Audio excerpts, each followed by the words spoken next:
நான் யாரிடத்துலையாவது எதையாவது அநியாயமாக வாங்கியிருந்தேன்னா அதை நான் நாளத்தனையாக திருப்பி கொடுக்குறேன்னு சொல்கிறான். இதெல்லாம் அவன் சொன்ன பின்பாக தான் கர்த்தராகிய இயேசு கிறிஸ்து இன்றைக்கு இந்த வீட்டுக்கு ரட்சிப்பு வந்தது என்று சொல்லுகிறார்.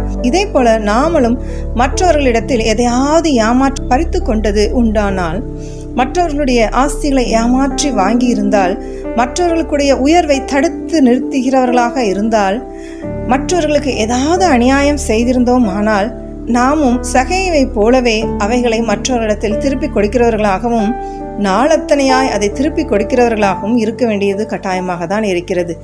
மேலும் நம்ம இடத்தில் அளவுக்கு அதிகமாக வசதி வாய்ப்புகள் இருக்கும் பொழுது ஏழைகளுக்கு தான தர்மம் செய்கிறவர்களாகவும் நாம் வாழ வேண்டும். அப்பொழுது நாமும் ரட்சிப்பை பெற்றுக்கொள்ள முடியும். மனம் திரும்பினால் மாத்திரம்தான் ரட்சிப்பு நமக்கு கிடைக்கும். நாம் மனம் திரும்பாமல் நான் ரட்சிக்கப்பட்டு விட்டேன், நான் இயேசுவை அறிந்து கொண்டேன் என்று சொன்னால் நம்மை நாமே வஞ்சிக்கிறவர்களாகி விடுவோம்.